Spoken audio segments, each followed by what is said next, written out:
massive influence to encourage her fans to vote in the upcoming elections, as she has done in past years. That is according to a recent Monmouth University poll.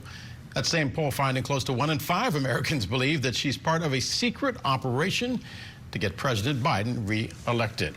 And you can look for her boyfriend in the movies. Travis Kelce, close to locking down his first film production credit. The Kansas City Chiefs tight end is the executive producer for the dark comedy My Dead Friend Zoe.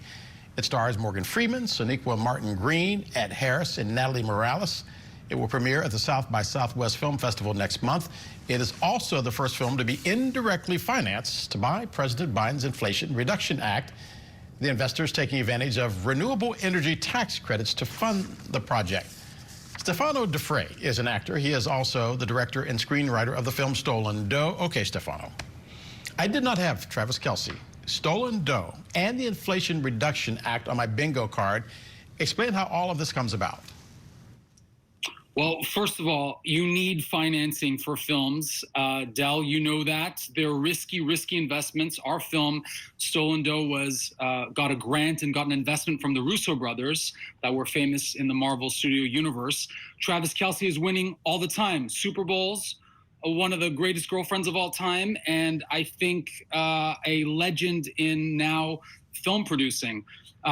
Look, the federal program of the Inflation Reduction Act provides tax incentives. So you would have to partner with a company as a producer to sell tax credits that you would otherwise have to pay on the LLC or your personal income taxes. And so the incentive is essentially to have these companies do a more green job of making these films so that they are you're reducing the risk of the investment, the initial investment of the film.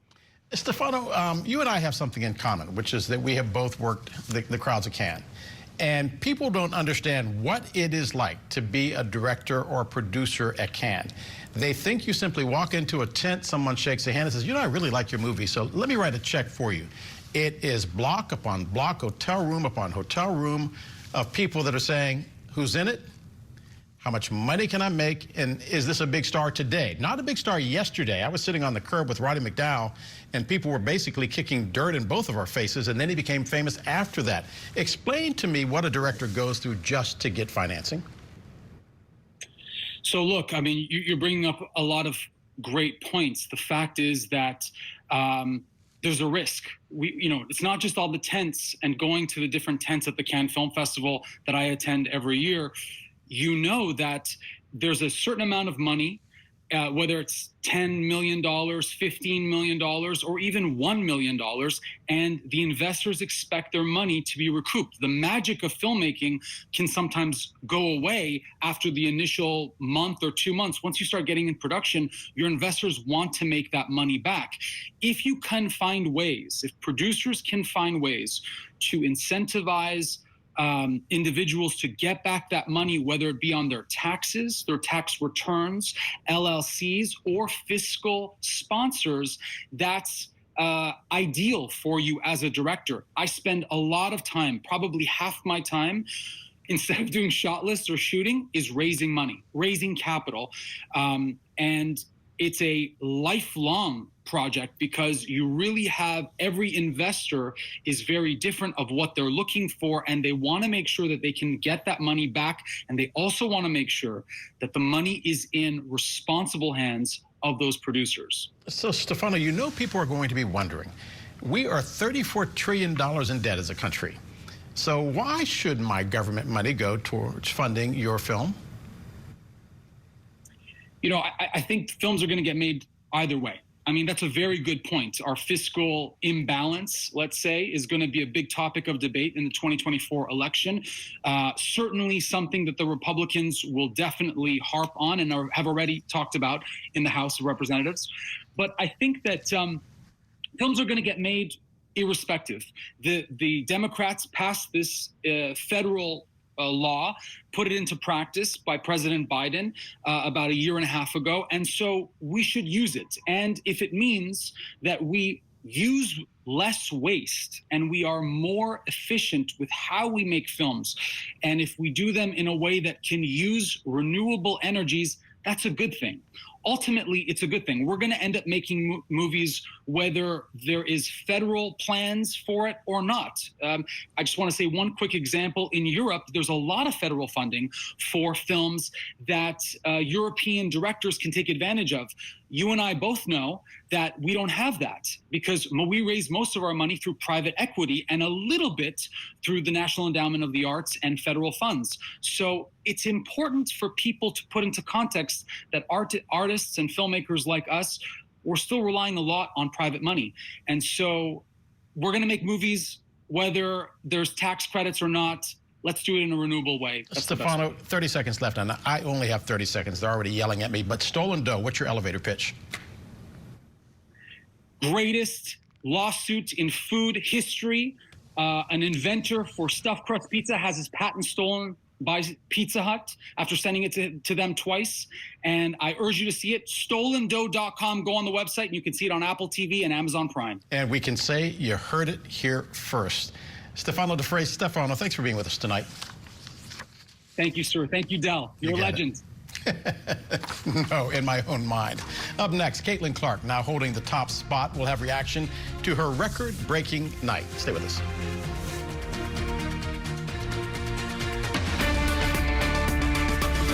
Hi, I'm Linda Patillo, Deputy Managing Editor here at Scripps News. Each week, we take the time to respond to some of the calls you've left on our viewer hotline.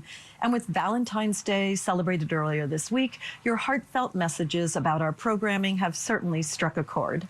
In 2023, NFL games were 93 of the top 100 most watched shows on TV. The football fans out there expressed appreciation for our week-long series on the impact of the sport on American culture, which touched on everything from players' safety to diversity on the sidelines.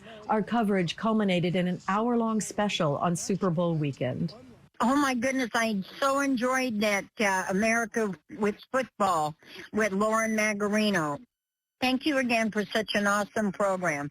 Last week, we devoted several hours of airtime to the U.S. Supreme Court and oral arguments there on whether former President Trump should be removed from the primary ballot in Colorado.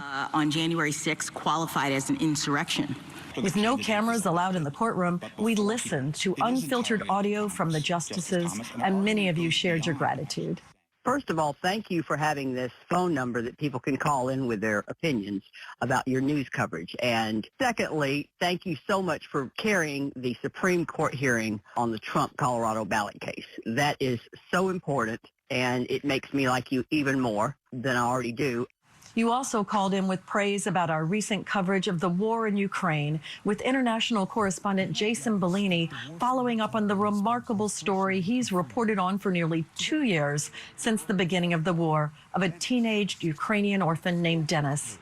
Dennis was taken to Russia and indoctrinated and used in their propaganda videos. Until now, rescued just days ago, Dennis told his story exclusively to us. Какие-то жизненные проблемы, они меня приняли таким, какой я есть, они меня приютили. You don't hear about Ukraine much anymore. You don't hear about its stolen children. Thank you very much for covering stuff that the other stations are not. Such stories are a hallmark of what we do here at Scripps News. In fact, Jason Bellini is back in Ukraine, and he'll be reporting all next week as the war reaches the 2-year mark. In the meantime, we want to know what other stories you'd like to see us feature, so give us a call anytime on our toll-free viewer hotline, 1-833-4-SCRIPPS. That's 1-833-472-7477. You got us banned from being room parents? I have never been more in love with you. That's incredible! No, it's genius! I know! Oh, forget it. You'll never understand.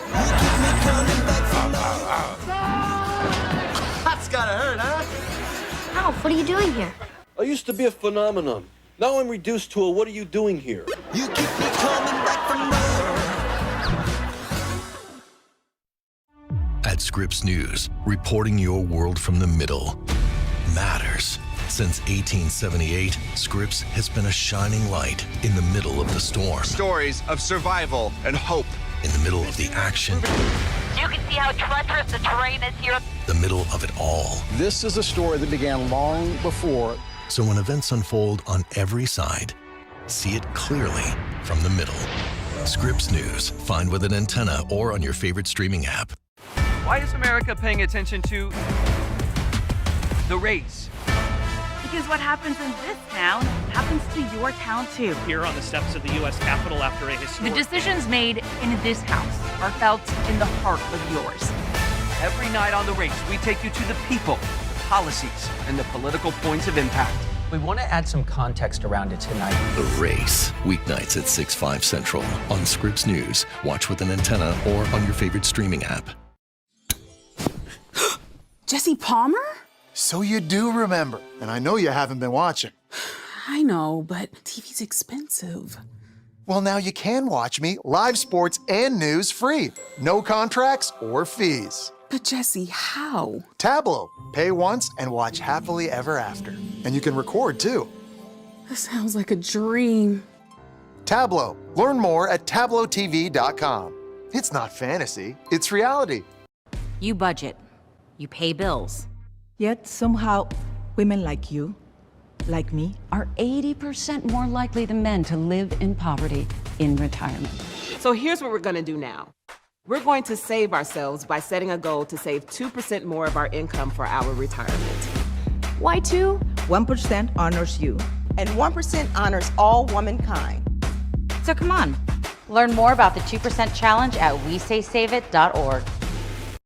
Weeknights. Daddy and I have some exciting news. Laugh-More has a new man of the house. Sounds like a plan that makes everybody happy. And he runs a pretty tight